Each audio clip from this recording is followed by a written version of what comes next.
Alright, so I'm about to go on another ride with the Insight Turbo. So the data logs look pretty good. Here's my data logging setup. I put together this little Arduino.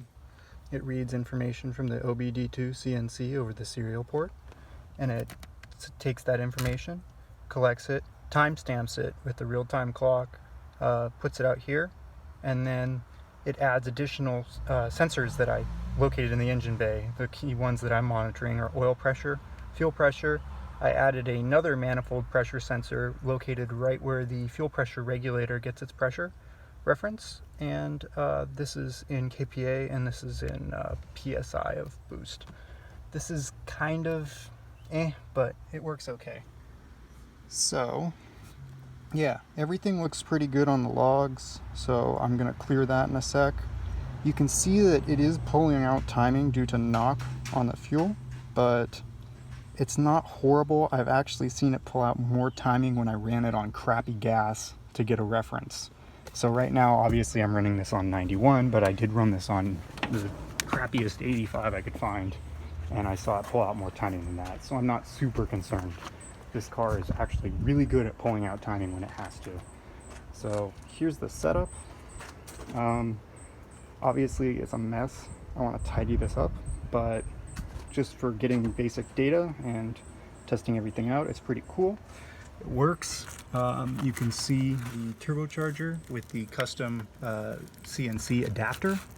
So we made that out of C&C on the Haas mill. And that's just a piece of aluminum. There might be a plan to make it out of stainless, but so far the aluminum is actually holding up okay, and I'm more interested in evaluating the performance of this turbo. So I have to decide whether or not I want to continue with this turbo or not. So then we have this catted downpipe that my friend Mac helped me make, and then this thing's pretty funny. It's a Volvo fuel pump, but it's actually wired in series to the fuel system, because this Insight actually limits itself at 60 psi. You can kink the return hose and you can't get more than 60 psi from the Insight fuel system. And when you're trying to run a turbocharger and use a fuel management unit, you're going to need more than 60 psi if you intend to run more than, I don't know, a pound of boost or so.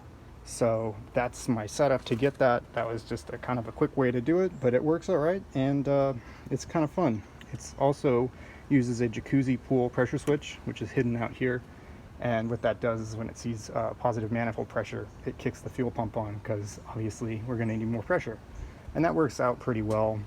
So yeah, that's kind of the overview of the current setup. It's kind of jank. There's an electrical tape holding that IAT sensor in there because I got to machine a bung for it later. But yeah, it seems to be working all right. So I guess next thing we're going to do is probably go for a drive, because everything else works out all right. Obviously I got my fire extinguisher here too, just because I'm freaked out, because there are some fuel lines pretty close to some hot components that weren't necessarily there. You could tell that there should be a little bit more heat shielding on this around this turbo. I'm not personally happy with that, but for now, when just testing, I think it's okay on short drives. So I guess we're going to take it out.